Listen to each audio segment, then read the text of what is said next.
कोलकाता शहर में अमित और रवि नाम के दो दोस्त रहते थे। एक दोपहर जब वे पार्क में बातें कर रहे थे तभी अमित ने कहा, सृजन, तुम गर्मी की छुट्टियों में कहाँ जा रही हो? नहीं, मैं इस गर्मी की छुट्टियों में कहीं नहीं जा रहा हूँ। मैं हर साल गर्मियों की छुट्टियों में गांव में अपनी दादी के घर जाता हूँ। तुम चलो मेरे साथ। ठीक है, फिर मैं तुम्हारे साथ चलूंगा। इतना कहकर अमित और सृजन अपने घर चले गए।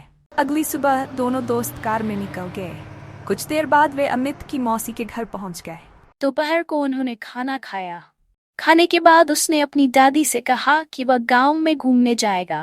तभी अमित की दादी ने कहा, शाम से पहले तुम दोनों वापस आ जाओगे, क्योंकि गांव के पीछे एक पुरानी हवेली है जहां शाम के समय एक राक्षस दिखाई देता है। इतना कहकर दोनों चले गए। वे कुछ देर तक गांव में घूमते रहे, फिर दोबारा घर आ गया और खाना खाने बैठ गया।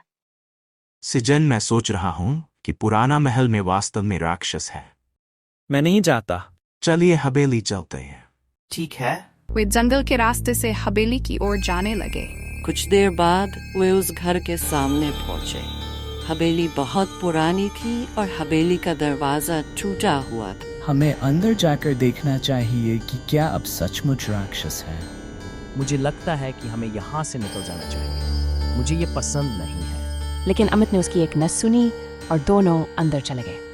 हवेली में प्रवेश करने के बाद अचानक उन दोनों को एक लड़की की हंसी सुनाई दी।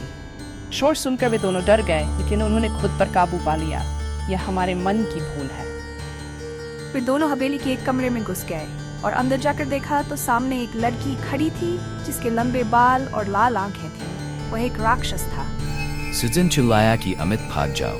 लेकिन जब उन्होंने भागने की कोशिश की तो वे एक जगह दौड़ने लगे। दानो हंसने लगा और उड़े उन दोनों के पास आ रहा था। अमित हिम्मत जुटाता है और राक्षस की आंखों पर अपनी टॉर्च की रोशनी डालता है।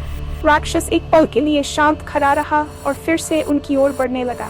तभी अमित को अपने दादाजी का दिया हुआ ताबीज याद आता है। अमित ने तुरंत ताबीज निकाला और राक्षस पर फेंक दिया। जैसे ही ताबीज ने गिराया, राक्षसी हवा में घुल मिल गई। अमित और सृजन वहां से भागते रहे और गांव की ओर भाग गया। उन्होंने गांव जाकर दीदा को बताया और उनकी दादी मान गईं, क्योंकि वे जानते हैं कि उस घर में राक्षस है।